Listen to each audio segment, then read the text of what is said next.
말씀 보겠습니다.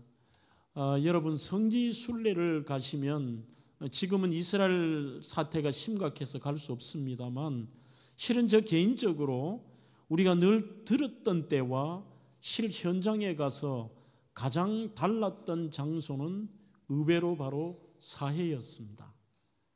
우리는 사해라고 하면 갈릴리 바다는 고기가 많고 높은 헬몬산에서 내려오는 맑디 맑은 물들 때문에 거기서는 사람이 살기 좋고 식수를 공급하고 아름다운 장면을 생각을 하고요. 사해라고 하면 바로 해수면보다도 전 세계에서 가장 낮은 460m에 있는 바로 엄밀히 말하면 호수이죠. 그러나 그들은 갈릴리도 바다라고 부르고 또 사해도 바다라고 부릅니다. 우리는 늘 이 사해 이야기를 들으면 물을 받아들이기만 하고 목사님들이 그런 설교를 자주 하시더라고요. 어릴 때도 보면 사해는 흘러내 보내지를 않아서 죽은 바다가 되었다. 뭐 이런 설교를 계속 듣다가 보니까 사해를 가면 썩은 냄새 진동하는 오염된 하천을 떠올렸거든요. 하지만 가보면 와 대단하다 멋있다 장관이에요. 장관이고 황홀하기까지 하는데 우리의 생각과 반대로 오히려 갈릴리 바다의 색깔들은 어떨 때는 보면 시커멓게도 보이고 아주 그 바다가 맑다라는 생각이 들지는 않은데 오히려 사해 바다를 이렇게 보면 빛이 색깔이 이렇게 해변 쪽으로 보이면서 광활하면서도 대단히 아름답다라는 느낌을 솔직히 받았습니다. 자, 우리 잠깐 한번 사진을 보겠습니다. 이거는 우리가 흔히 보는 갈릴리 바다이고 이렇게 병풍처럼 쳐져 있어서 어디를 보더라도 바로 끝을 볼 수 있는, 그들은 너무 커서 바다라고 하지만 우리 눈에는 뭐 어마어마하게 크다라는 느낌은 받을 수는 없죠. 하지만 사해는 전체 길이가 한 68km 정도가 되는데 오히려 저런 어떤 빛의 색깔들을 띠면서 엔게디 쪽에서 제가 봐도 그렇고 또 마사다 요새 쪽에서 이렇게 봐도 이야 정말 내가 생각하는 사해가 아니네라고 생각을 해보았습니다. 성경에는 이 바다를 염해라, 바로 염분 함유량이 6배에 달해서 생물이 살 수 없는 것도 사실이죠. 그래서 소금이 많다 해서 염해라고도 부르는데 왜 저 바다를 사해라고 부를까? 사해, 죽음의 바다, 데드시라고 부르죠. 그 이유는 바로 이렇습니다. 오늘 이 사해 바다는 최근에는 거기에서 풍부한 이 미네랄을 통해서 해변 머드가 아하바라고 하는 여성들이 좋아하는 세계적인 화장품 회사도 있고 비누도 만들고 그리고 여기에는 어마어마한 이런 자원의 보고라고 얘기를 하거든요. 하지만 왜 저 바다를 죽음의 바다라고 얘기를 할까? 저는 참 많이 묵상을 해봤습니다. 왜 그럴까? 그것은 바로 이 사해는 변화와 생명이 없다는 겁니다. 그러니 사람이 아무리 좋아 보여도 그 인생에 변화가 없고 생명이 없다면 그것은 죽은 인생이겠죠. 반면 갈릴리 바다는 오히려 사해 바다는 아주 풍랑도 거의 없고 이 바다가 변화도 없고 그러면서 워낙 염도가 높으니까 물고기가 살 수가 없어요. 생명체가 없습니다. 없는데 갈릴리는 그 작은 바다라고 얘기하는 홀루스 게네사렛 호수가 위쪽에서 오는 헬몬산의 엄청나게 찬 바람과 밑에 있는 뜨거운 바람들이 만나면서 그 자연 현상들 속에 어마어마한 역풍 정도가 아니라 때로는 7m 가까이 되는 풍랑이 일기도 하고 배가 뒤집어지기도 하고 그러면서 그 바다에서 느끼는 놀라운 생명력 속에서 여기서 물들을 공급받기도 하면서 모든 사람들이 거기서 나는 물고기와 이러한 그 물을 통해서 생명을 얻게 되는 또 살게 되는 이 바다가 변화가 무쌍하고 문제도 있지만 여기에는 생명이 있다, 살아있다 이렇게 느낄 수가 있습니다. 그래서 어찌 보면 우리의 인생도 여러분들이 평안하지만은 않습니다. 인생을 사시다가 풍랑을 만나기도 하고 아무리 노를 저어도 배가 나가지 않는 역풍을 만나기도 하고, 그러면서 어떨 때는 야 이게 정말 이럴 수가 있느냐만큼 평안할 때도 있고, 변화무쌍한 곳이 바다이죠. 우리 인생과 비슷한 것 같습니다. 그 속에서 우리는 생명을 얻고 그 생명을 느끼며 살아가고 있습니다. 삶의 터전인 것이죠. 사회는 그렇게 커도 사람들의 삶의 터전은 아닙니다. 오늘 그 삶의 터전 이야기를 함께 나누고자 하는데, 제가 지금까지 대면교회 이 오랜 기간 동안 본문 누가복음 5장 1절로 11절을 3번 설교를 했습니다. 첫째는 2009년에 했고, 두 번째는 2019년에 빈배라고 하는 제목으로 여러분들에게 설교를 했습니다. 물론 다 잊으셨을 겁니다. 하지만 오늘 본문과는 완전히 다른 내용입니다. 궁금하시면 홈페이지에 들어가시면 이 같은 본문의 또 다른 설교를 여러분들이 들을 수가 있을 겁니다. 오늘 세 번째는 바로 그 주인공인 예수님이십니다. 예수님을 만난 베드로의 초점을 맞추어서 그 인생의 변화무쌍한 새롭게 변화되어 가는, 그리고 체험하는 이 베드로의 이야기를 여러분들과 함께 나누어 보고자 합니다. 이미 여러분들 지금의 본문 사건은 또 다른 의미에서 예수님이 베드로를 제자로 부르신 사건, 콜링장이라고 하지만, 본문 전에 이미 예수님은 베드로를 만나신 적이 있습니다. 베드로가 예수님을 만난 적이 있는데 요한복음 1장에도 나옵니다. 동생 안드레가 굉장히 이 영적으로는 좀 관심이 많고 뜨거웠던 사람인 것 같아요. 그는 원래 세례 요한의 제자였습니다. 그랬던 그가 세례 요한이 나는 그분의 정말 신발끈을 묶기도 나는 감당치가 않고 내 뒤에 메시아가 오신다는 이야기를 들으면서 예수님을 만나며 그의 인생이 막 흥분이 되는 겁니다. 주변 사람들에게도 전도를 하기 시작합니다. 와봐라 와봐라. 예수를 증거하면서 그 예수님을 형에게도 얘기합니다. 형님, 우리가 기다리던 메시아가 오셨다고. 그러면서 그 형 베드로를 예수님께로 인도하죠. 이게 예수님과 베드로의 첫 만남입니다. 오늘 지금 바로 누가복음 5장 여기에서는 갈릴리 호수에서 예수님을 만난 이 사건은 처음 예수를 만난 뒤에 약 8개월에서 1년 뒤의 사건이라고 주석가들은 그렇게 보고 있습니다. 제가 봐도 그 정도의 시점이 흘렀습니다. 그런 다음에 상황은 이렇습니다.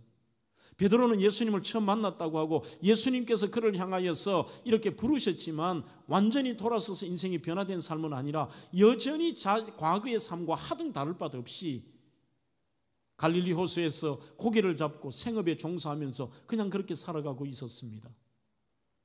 그런데 이날은 좀 특별한 날입니다. 밤새도록 고기를 잡았는데 수많은 고기를 잡는 업으로서 잔뼈 굵은 그에게 한 마리도 잡지 못했습니다. 이게 어찌 보면 여러분 바다의 특징입니다. 인생과 같습니다. 때로는 내가 생각지도 못했던 부분에 많은 은혜와 복을 누릴 때도 있지만 죽을 만큼 고생해도 아무 결과가 없을 때가 있다니까요. 그래서 저는 사회는 어떤 변화가 기대할 수 없지만 갈리는 그런 풍랑도 있고 문제도 있지만 그 갈릴리를 상징하는 중요한 단어가 뭐냐? 자신의 노력보다 더 중요한 은혜가 있어야 사는 것이라. 은혜가 있어야. 우리가 이 땅의 삶도 그렇습니다. 우리는 많은 부분들이 내 능력과 노력으로 산다고 생각하지만 우리의 인생은 하나님의 은혜가 없으면 살아갈 수 없는 존재인 것입니다. 그런 상황에서 예수님께서 밤새도록 고기를 잡아도 한 마리 잡지 못하면서 이제 그 그물을 씻고 있고 그물을 다시 정리하고 있는 베드로였고, 이미 8개월에서 10개월이 지났으니까 예수님에 대한 소문들이 사람들에게 퍼지면서 가시는 곳마다 인산인해를 이룹니다. 오늘의 상황은 여전히 사람들이 찾아오니까 예수님이 그들에게 복음을 전가하려고 하니까 공간이 필요하십니다. 이때 물 위에 베드로의 배를 포함해서 2대가 있습니다. 그리고 갈릴리 호수는 호수 쪽에서 바깥으로 소리를 내면은 성질 가면 그런 얘기를 자주 합니다. 베세다 들판도 그렇고 호수 쪽에서 밖으로 소리를 내면 굉장히 멀리까지 들을 수가 있습니다. 해풍에 따라서 소리가 전달이 되죠. 오늘 예수님께서 그 두 척 중에 평상시에 베드로와 안면이 있으셨는지 이거는 성경에 나오지 않습니다만 어쨌든 그 베드로의 배에 오르셔서 물리를 걸으셔서 그 가까이에 있는 베드로, 정박해 놓은 베드로 배 위에 올라가시고 사람들은 해변에 서서 예수님의 메시지를 듣고 계시는 상황. 이제 예수님께서 메시지가 끝이 나고 오셨는데 여기서부터 저는 의도라고 말하고 싶습니다. 예수님의 말씀을 마치시고 떠나실 수 있는데 그때 베드로에게 굉장히 중요한 명령을 하십니다. 알고 계신 거죠. 깊은 데로 가서, 오늘 설교의 제목입니다, 그물을 내려 고기를 잡아라. 이미 주님은 그가 고기 한 마리 잡지 못했던 상황들과 지금의 절망에 진짜 식구들에게 먹을 것도 못 주는 그의 절박한 상황을 알고 있습니다. 어깨가 축 처져 있는 베드로에게 찾아오셔서 어찌 보면 그에게 경험으로 이해할 수 없는 깊은 데로 가서 그물을 내려 고기를 잡으라고 명령하시고, 그런데 또 이상합니다. 전에 베드로와 다릅니다. 제가 밤새도록 고기를 잡았지만 한 마리 잡지 못했습니다만 내가 말씀을 의지하여 그물을 내리겠다고 하고 그 그물을 내리니까 이 놀라운 만선의 기쁨을 누리게 되는데, 그 만선의 기쁨을 누려서 자기 혼자 고기를 당겨올 수가 없어서 주변의 동료들에게 소리를 지르면서 고기를 올리고 주님 앞에 이런 고백을 합니다. 주님, 저는 주님 앞에 죄인입니다. 그러자 주님께서 그에게 새로운 사명을 주시기를, 그래, 지금부터는 두려워하지 말아라. 내가 너에게 새로운 변화의 사명을 주는데 사람을 낚는 어부가 되겠다고 하는 그의 콜링이 나와 있습니다. 우리는 이 본문을 통해 가장 먼저 생각할 것은 우리는 잊어도 주님이 끝까지 한 번 부르신 하나님의 자녀는 잊지 않으신다는 사실입니다. 저와 여러분들은 오늘 주님이 부르셨기 때문에 여기 앉아 계신 거예요. 내가 믿고 싶어 믿은 것으로 착각하지 마십시오.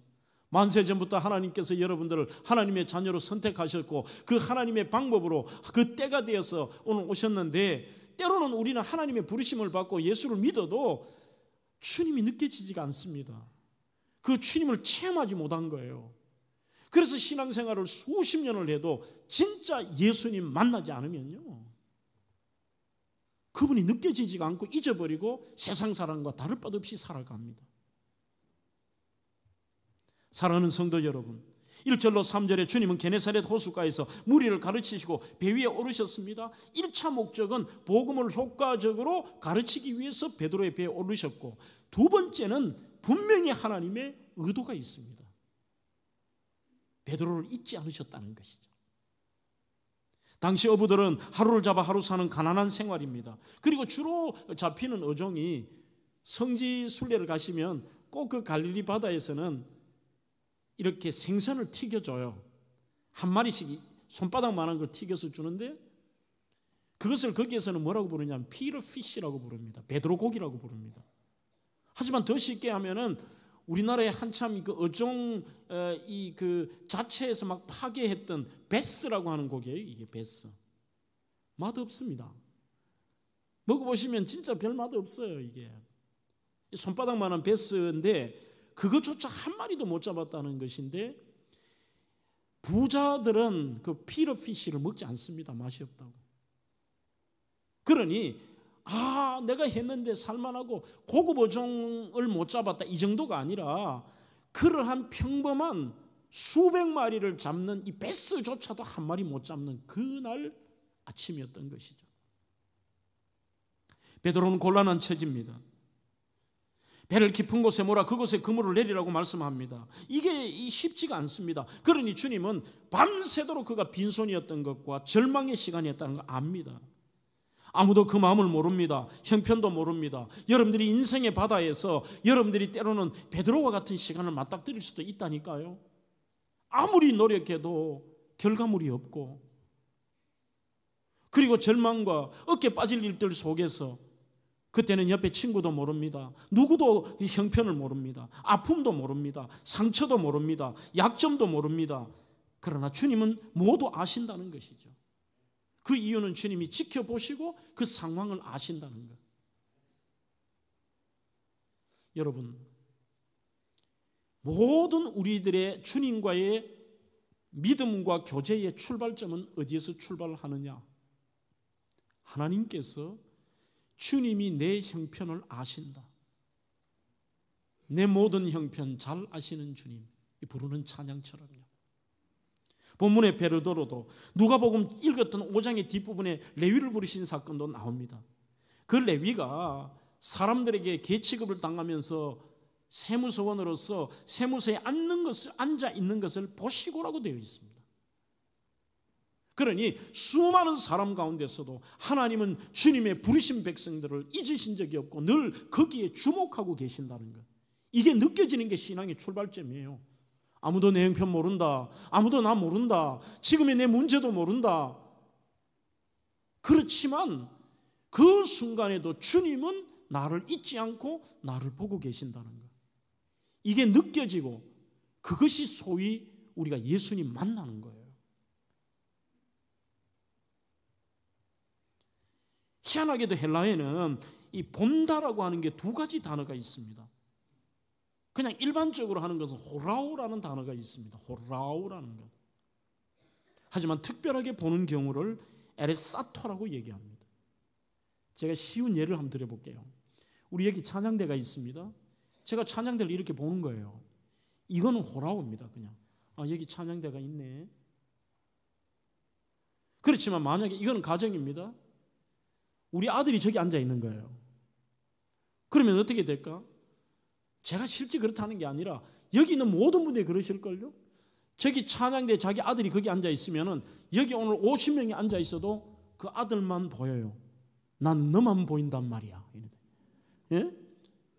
똑같은 옷을 입고 똑같이 앉아 있어도 거기만 보이는 거예요, 지금.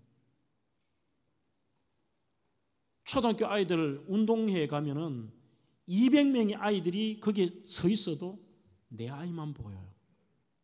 이게 소위 관심을 가지고 주의 깊게 응시하며 관찰한다고 그렇게 주석이 되어 있습니다. 그게 에라사토인데, 희한하게도 예수님이 베드로를 보시고 금을 씻는 것 보시고 그 다음에 레위가 세무서에 앉아있는 걸 보시고 할 때는 호라우라는 단어를 안 쓰고 에레사토라는 단어를 씁니다.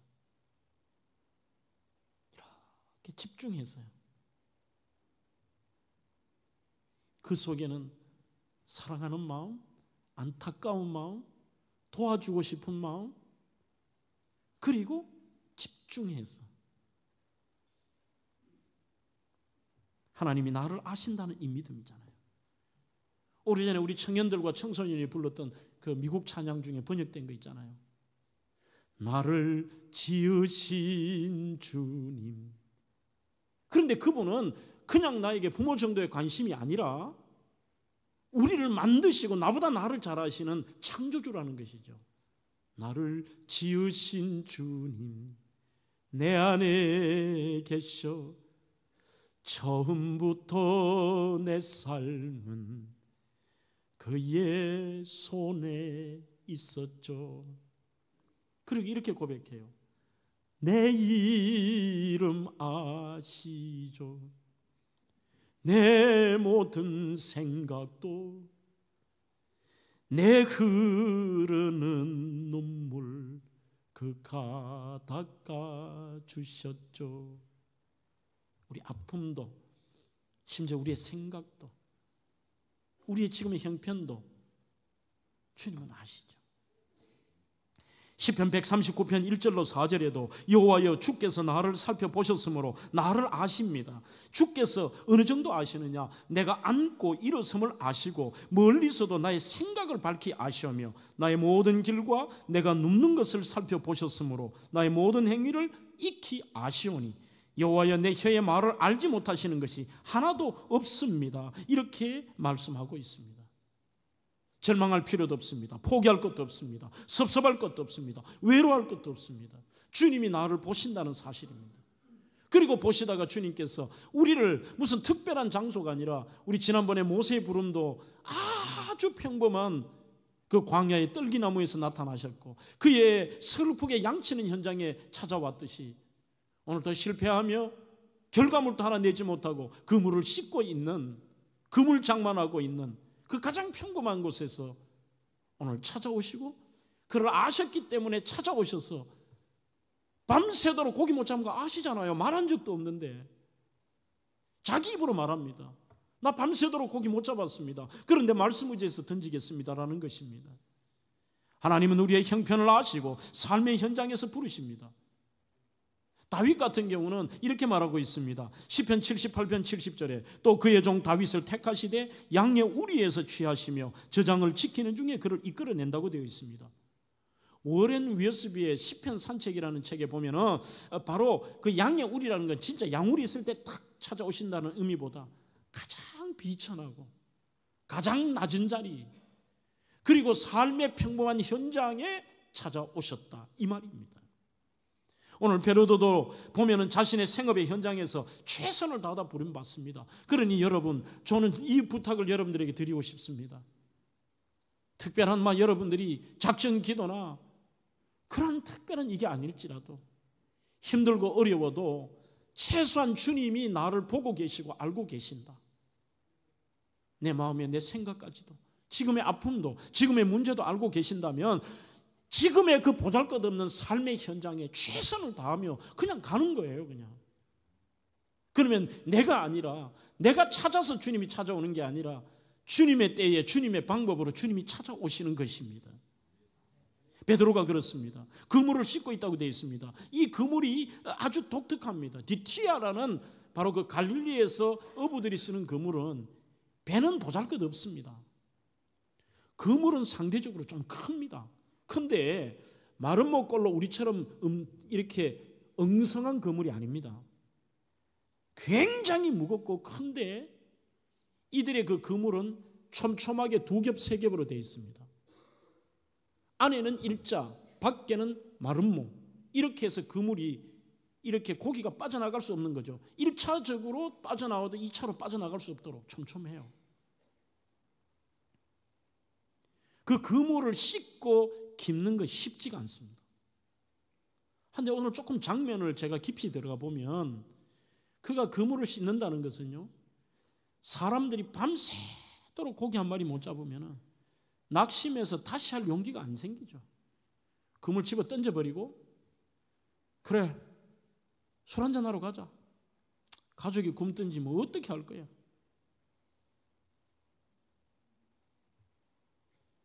중요한 것은 예수님은 어디에 초점을 맞추고 계시느냐를 생각하십시오. 만약 예수님이 결과만 중요하게 보시면 베드로는 예선 탈락입니다. 밤새 애를 써도 고기 한 마리 못 잡았습니다. 탈락 아닙니까 여러분? 뭔가 우리가 이 땅에 살아가면서 결과물을 내고 남들보다 뭔가 이렇게 잘 되고 하나가 둘이 되고 원하시는 거 이루고 뭐 이래야 되는데 노력해도 이루어진 게 없습니다. 밤새 애썼다고 되어 있습니다. 자기가 괴롭히는 것도 아닙니다.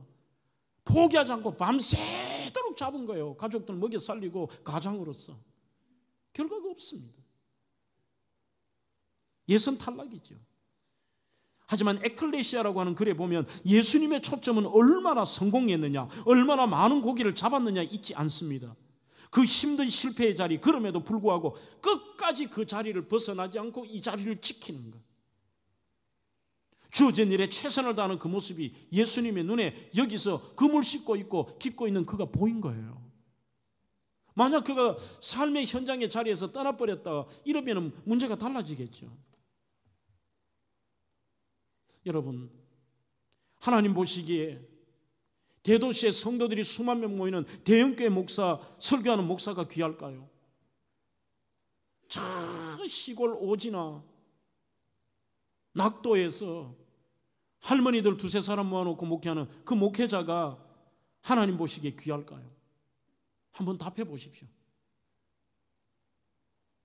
또 이렇게 얘기한다니까요. 그래도 어려운 낙도에서 그러면 큰 교회 목회자는 잘못된가요? 귀하지 않나요? 하나님 앞에?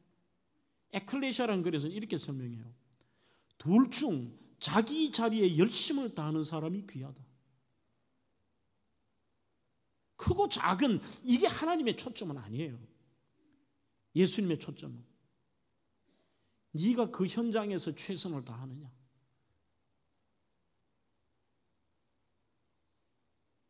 어찌 보면은 교인이 10만 명이 모여도 정말 열과 성을 다해 그 자리를 그 위치에서 지킨다면 하나님 귀한 것이죠.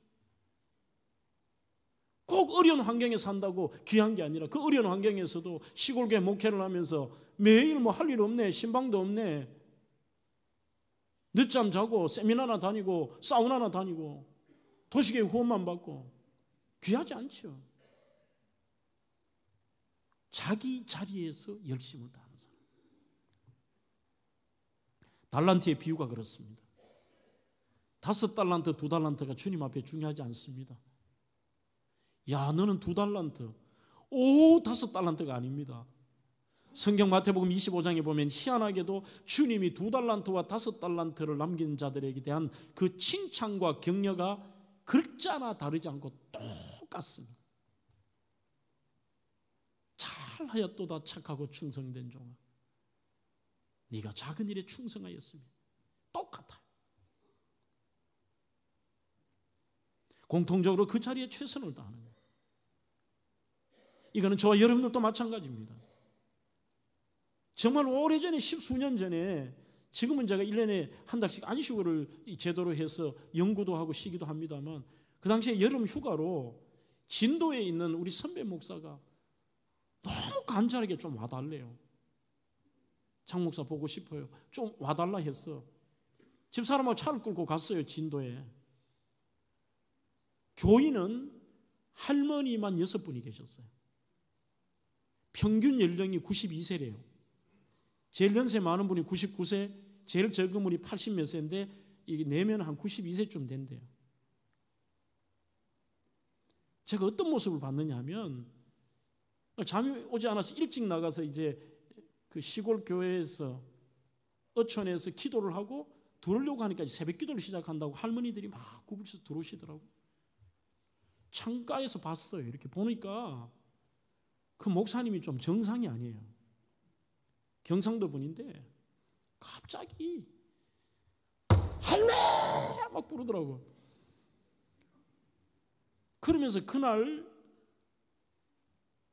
요한복음 3장에 대한 걸 한 기억이 나요. 그 복음을 얘기하면서 이 노뱀 사건과 연결해서 설교하는데 이게 쉽지가 않은데, 어떻게 하든 그 목사님이 그 노뱀의 예수 그리스도가 유일한 구원자라는 그것을 할머니들에게 심어주려고 막 소리를 지르는데, 이건 화내는 것도 아니고 그냥 제정신이 아닌 것 같아. 그래서 막 소리를 지르고 따라해봐요 하고 막 하니까 할머니들 봤어요. 보니까 그렇게 소리를 지르는데 할머니들 이래요. 예? 이거를 30분을 하더라고. 가슴이 좀 울컥하더라고요. 제가 뭐 결과도 없잖아요. 그 할머니들 무슨 결과가 있어요. 이게 그 교회가 무슨 부흥을 해요. 그런데 정말 할머니 6분에게 복음을 가르치려고 최선을 다하는, 자기 자리에 열심을 다하는 그분은 그 열심 속에서 하나님이 보고 계신다는, 하나님이 아시는 것을 아마 만났을 거예요. 주님은. 무슨 말씀인지 아시겠죠? 업적주의가 아닌 것입니다. 하나님이 먼저 일하십니다. 하나님이 주권적으로 베드로에게 다가오십니다. 그러면 어떤 순간 형편이 중요한 거 아니고 여러분들이 특별한 시간과 장소가 아니라는 이야기는 지난주에 드렸습니다. 그 삶의 현장에서 여러분들이 최선을 다하면서 그분의 뜻에 맞게, 오늘 베드로는 그것도 아니에요. 이것을 우리는 하나님의 주권이라고 이야기합니다. 뭐 베드로가 특별한 일을 한 것도 아닙니다. 단지 하나님은 한 번 베드로를 부르신 다음에 그를 잊지 않고 끝까지 그에게 주목하여 보시고 그를 찾아오시고 그를 불러주신 거죠. 그리고 위로하십니다. 이렇게 하나님이 여러분들의 평범한 일상생활의 성실성 속에 있을 때 찾아오시면 세 가지가 일어납니다. 새로운 사명을 주시든지 위로해 주시든지, 상황은 아무것도 안 바뀌는데 힘들지 않아요. 아니면 예기치 못한 복을 주시든지. 이 모든 베드로는 세 가지를 오늘 다 받았습니다. 두 번째는 주님이 다시 찾아오셨을 때 새로운 요구와 믿음을 요구하실 때가 많습니다. 그런데 주님이 이렇게 그를 지켜보고 계시다가 아주 그에게 강력하게 메시지를 던지시는 게, 베드로야 설명도 안 하세요. 너 밤새도록 고기 못 잡았지? 힘들잖아. 내가 너 도와줄게. 어떤 경우에도 내가 힘이 되어주마. 이렇게 하시지도 않아요. 차라리 설명해 주시면 이해가 되는데, 우리가 주님이 다시 찾아오셨을 때 보면은 주님이 진짜 우리가 이해하지 못하는 새로운 요구와 믿음의 요구를 할 때가 있습니다. 그냥 단도직입적으로 명령하십니다. 깊은 데로 가서 오늘 설교의 제목처럼 그물을 내려서 고기를 잡아라. 이게 이해하기가 쉽지 않습니다. 너가 실패했던 그 장소로 다시 가라. 다시 해봐라. 이렇게 말씀하십니다. 그러니까 베드로가 고백하죠. 밤이 맞도록 수고했습니다. 얻은 게 없었습니다. 오늘 베드로가 평상시와는 좀 다릅니다. 그러나 말씀을 의지하여 그물을 내려보겠습니다. 지금 베드로의 사고가 달라졌다는 것을 압니다. 우리는 평상시에는 노하우가 중요합니다. 에이구, 당신은 나사렛에서 목수 생활했는데 우리 여기 바다 형편 압니까? 여러분, 보통 바다와 이 갈릴리는 구조가 다르대요. 그 내용이 다른 게 어떤 것이냐면, 헬몬산의 이 찬바람과 밑에 공기가 만나면서 반대 현상이 일어난다는 겁니다. 풍랑이 일어날 뿐만이 아니라 지금 보통 때 같으면 자기가 경험을 해봤겠죠. 밤새도록 지금 낮에는 절대 깊은 곳에 고기가 없대요. 자기 노하우로는 안 맞습니다.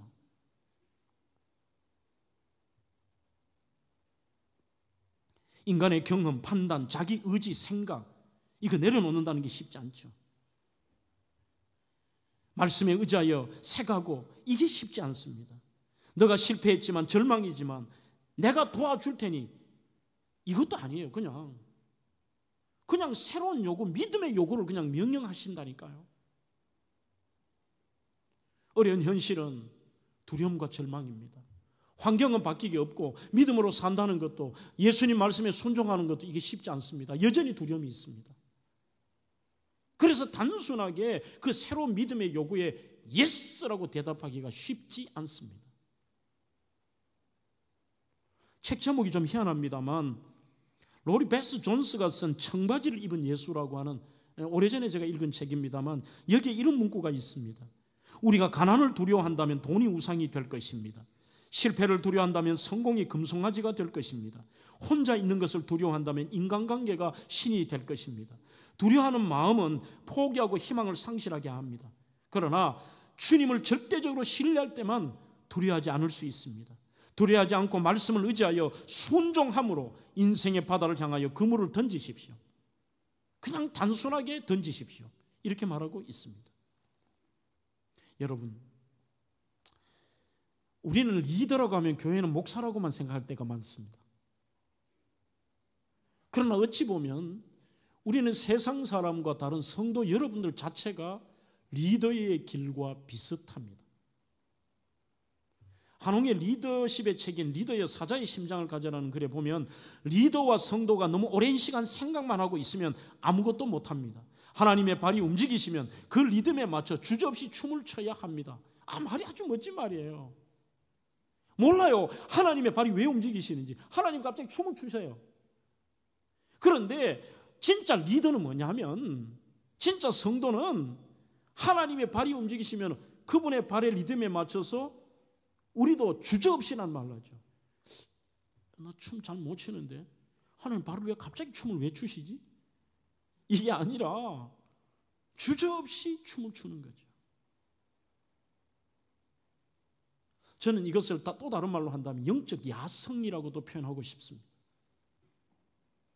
오늘날 전문화되고 고급화된 문화에 길들여진 탓인지 성도들도 너무나 많은 그리스도인들이 이 영적 야성을 잃어버린 거죠. 그 주님의 명령 앞에 내 머리와 계산, 논리, 이게 많은 그리스도인들이 계산기를 두드리고 있거나 안정과 명예를 따지고 있습니다. 늘 논리 정연합니다. 이론과 주장으로 무장하고 있지만 정작 전투의 최일선으로 뛰어들려고 하지 않는 거예요. 이게 영적 야성 아닙니까? 그러니 좋은 말로 하면 너무 점잖은데 영적 야성이 없는 거죠. 내 생각하고 안 맞습니다. 계산기 두드릴 수 있습니다. 저분은 나사렛에서 목수밖에 안 했는데 아무리 뭐 대단하시다 그래도 나는 여기서 평생 어부했는데 지금 이 시간에 고기가 없다. 어제보다 더 없다. 그물을 지금 내리는데 이게 말이 되나?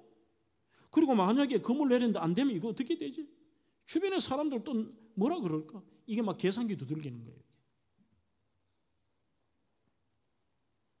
미루고 주저하면 반드시 딴 생각이 끼어들어서 우리를 침체시켜 버립니다. 그래서 믿음으로 선포하고 지금 베드로처럼 나 어제 밤새도록 고기 한 마리 못 잡았습니다. 현실입니다. 이게 제가 계산기를 두드리고 제 논리입니다. 그리고 제 경험상으로 지금 이 시간에 고기 없습니다. 그러나 말씀에 의지하여 그물을 내리겠습니다. 믿음으로 선포하고 즉시 행동하는 겁니다. 직접 뛰어드는 것입니다. 이번 수요일날 목장 기도에 참석하면서 내려오면서 총신의 논스톱 기도회 주 강사로 와달라 해서 낮 시간에 제가 설교를 하고 내려왔어요. 수요 예배 때문에. 1000여 명의 신학생들이니까 좀 진짜 가슴이 울컥하더라니까요. 야, 지금 이 어려운 시절에 그래도 신학 와서 새로운 소명을 받아서 거기 이 1000여 명 앉아 있는 게 좀 감격적이었고, 또 하나는 솔직히 이 선배로서 걱정도 되는 거예요. 저 사람들의 살아갈 그 인생의 바다는 훨씬 더 풍랑과 진짜 역풍이 많이 불 텐데 어떻게 할 거냐 이 생각이 들더라고. 그러면서 제가 그날 메시지를 이 바다에 대한 설교했어요. 베드로 설교하면서 배 밖으로 좀 나와봐라. 이 영적 야성을 키워라. 요즘 이 젊은 세대는 거룩한 사고 치는 사람도 좀 없다니까요, 여러분. 이 뭔가 한번 저질러 보고 그냥 믿음으로 단순하게 좀 그래서 이 단순한 사람이 결국은 복을 받는 거예요, 이게. 좀 뭔가 사고 치는 사람도 없어요. 얼마나 점잖하신지. 깊은 데로 가서 그물을 내려 고기를 잡아라. 말씀을 의지하여 그물을 내리라는 겁니다. 그래서 제가 이 후배 전도사님께 드릴 수 있는 말, 이 강하게 두 가지를 얘기했어요. 괴로워도 역풍이 불어도 끝까지 노져라. 제자들이 그래도 딴 데보다 나은 것은 마태복음 14장에 보면 끝까지 노를 젓기 때문에. 그런데 너희들 여기 앉아 있어도 지금 포기할 마음 갖고 있는 사람이 있지 않냐니까. 그날 엄청나게 아이들이 울더라고요. 노를 저어라. 앞으로 안 나가도 괜찮다. 결과 없어도 된다. 그 다음에 한 번씩 영적 야성을 가지고 베드로처럼, 물론 나가도 베드로가 문제 있어서 풍랑 보고 또 빠져가 하나님 예수님 살려주세요 그래도 인류 역사상 예수님 말고 최초로 물에 걸어본 사람 아이가. 좀 영적 야성을 가지고 배 밖으로 좀 나와봐라. 깊은 데로 가서 그물을 내려 고기를 잡으라는 거예요. 의외로 성경은 여러분들 주님의 사건은 명령이 참 많습니다. 뭔가 좀 설명해 주시고 뭐 이렇게 배려하시고 이해를 시키는 게 없어요. 성경은 그냥 명령이에요. 우리 교회 엘리베이터에 소개한 책입니다. J.D. 그리어의 복음 본색이라고 하는 책에 보면 여기에 12장에 성경에는 왜 명령들이 그렇게 많을까 이렇게 되어 있습니다. 이유가 있습니다. 신약의 모든 페이지에 명령이 있다 해놓고 명령은 우리의 어두운 마음을 깨우쳐준다. 그 말은 사람들은 솔직히 계산하다 보면요, 뭐가 맞는지 뭐가 틀린지도 모릅니다. 그래서 명쾌하게 주님께서 명령하시는 거죠. 명령은 우리의 죄의 피해를 제한해 준다. 그러니 계산하다 보면 실수할 수도 있습니다. 오히려 주님의 심플한 거죠. 명령은 내가 이해가 되지 않지만 그 명령을 따르다 보면 우리가 죄의 피해에 빠질 가능성이 없습니다. 그 다음에 세 번째는 사랑을 개발하는 데 도움이 된다는 것은 그 명령을 지킨다는 것은 어렵기 때문에 그분을 사랑하고 신뢰하기 때문에 우리가 이해가 되지 않지만 지킬 수 있는 거죠. 사랑하는 성도 여러분, 우리를 만나신 그분을 만나십시오. 고성준의 하나님의 계획 데스티니라는 곳에는 이렇게 말합니다. 무엇보다 내 인생을 디자인하신 분을 만나십시오. 내 세포의 숫자만 1000억 개가 넘는 인간입니다. 우리에게는 우리의 인생을 디자인하신 분이 계십니다. 그러니 자꾸 그 명령을, 그분은 아세요. 우리의 미래도 내가 어떤 것과 생각까지도 아시는데 그걸 자꾸 우리가 해석하려고 계산기 두드리는 것이죠. 단순하게 사는 거죠. 가려면 가고 서라면 서고 던지라고 하면 던지고 깊은 데로 가려면 가고. 베드로 자신도 자신을 모르지만 베드로 인생을 디자인하신 분은 아십니다. 그분께서 계십니다. 그분께 들으십시오. 그리고 이분은 이렇게 말합니다. 순종, 장벽을 부수십시오. 순종은 하나님의 계획을 이루지만 불순종은 하나님의 데스티니를 멈추게 하거나 왜곡시킨다고 되어 있습니다. 이런 한 분을 소개해 볼까요? 오래전에 이분에 대한 찬양하는 영상을 보여드린 적이 있습니다. 바로 킴 윅스라고 하는 빌리 그레엄 목사의 신실한 동역자입니다. 이분은 시각장애 여성입니다. 한국전쟁 때 실명을 했습니다. 과원을 전전하고 비참하게 살다가 미군 중사의 도움으로 미국으로 도미를 해서 인디애나 주립대를 졸업하고 오스트리아 유학을 갔다 와 유명한 성악가가 됩니다. 그리고 그는 하나님의 놀라운 부르심 앞에 그분을 만납니다. 그리고 남은 인생 빌리 그레엄과 함께 수많은 사람들을 주께 인도하는 일에 그의 테스티머니, 간증과 그의 찬양으로 놀라운 일들을 했습니다. 그 간증의 내용을 제가 읽은 적이 있습니다. 한번 잘 들어보시죠. 사람들이 시각장애인인 나를 인도할 때 저 100m 전방에 뭐가 있다고 말하지 않습니다. 단지 앞에 물이 있으니 건너뛰라고 말하고 층계가 있으니 발을 옮겨 놓으라고 명령합니다. 나를 인도하시는 분을 내가 믿고 한 걸음씩 걸음을 옮기기만 하면 나는 내가 가고자 하는 목적지에 곧 도착을 합니다. 하나님이 우리를 인도하시는 방법도 이와 같습니다. 그저 그분의 명령에 해석이 아니라 그냥 순종할 뿐입니다. 우리는 10년 후를 알지 못합니다. 20년 후도 알지 못합니다. 또 알고자 하지도 않습니다. 오늘 무엇을 해야 할 것인가를 보이시는 하나님께 믿음으로 순종하면서 오늘을 살면 하나님은 내일을 인도하셔서 마침내 내 생애를 하나님이 약속하시고 계획하신 그곳에 도달케 하실 것입니다. 한 걸음씩 한 걸음씩만 그대로 순종하면 됩니다. 주님께서 우리와 동행하시는 것을 믿고 작은 용기와 행함으로 한 걸음씩 한 걸음씩 나아갈 때 우리는 주님의 도우심과 인도하심을 받게 될 것입니다. 저는 단순히 한 걸음씩 순종할 뿐이었습니다. 마지막으로 오늘 저는 설교를 이렇게 정리하고 싶습니다.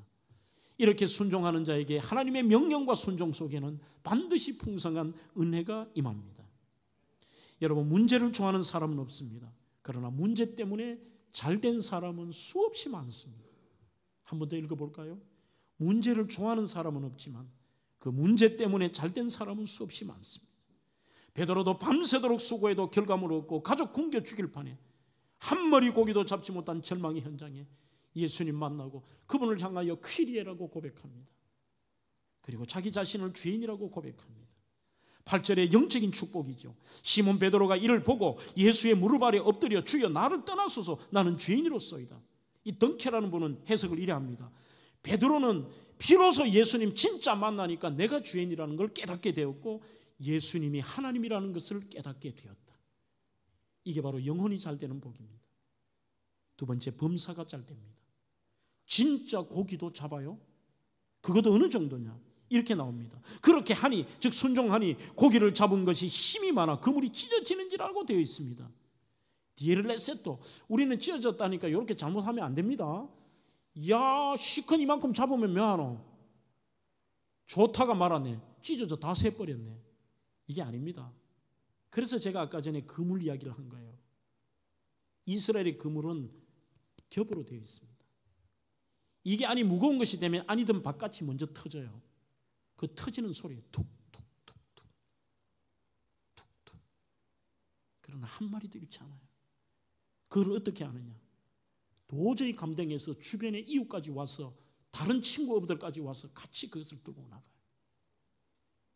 나 때문에 남까지 잘 되는 거예요.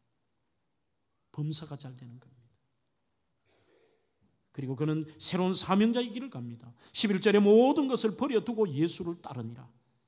예수를 자신의 삶의 가장 첫 자리에 놓았다는 겁니다. 다 내 패키치고 목회자 됐다는 말 아닙니다. 이제 그분이 내 어떤 삶의 우선순위보다 God first, 하나님 먼저가 된 것입니다. 사랑하는 성도 여러분, 이것은 2000년 전 갈릴리 바다에 베드로에게만 나타나신 예수님이 아니라 어제나 오늘이나 영원토록 우리 곁에 계신 그분, 저희들에게도 동일하게 말씀하십니다. 얘야, 깊은 데로 가서 그물을 내려 고기를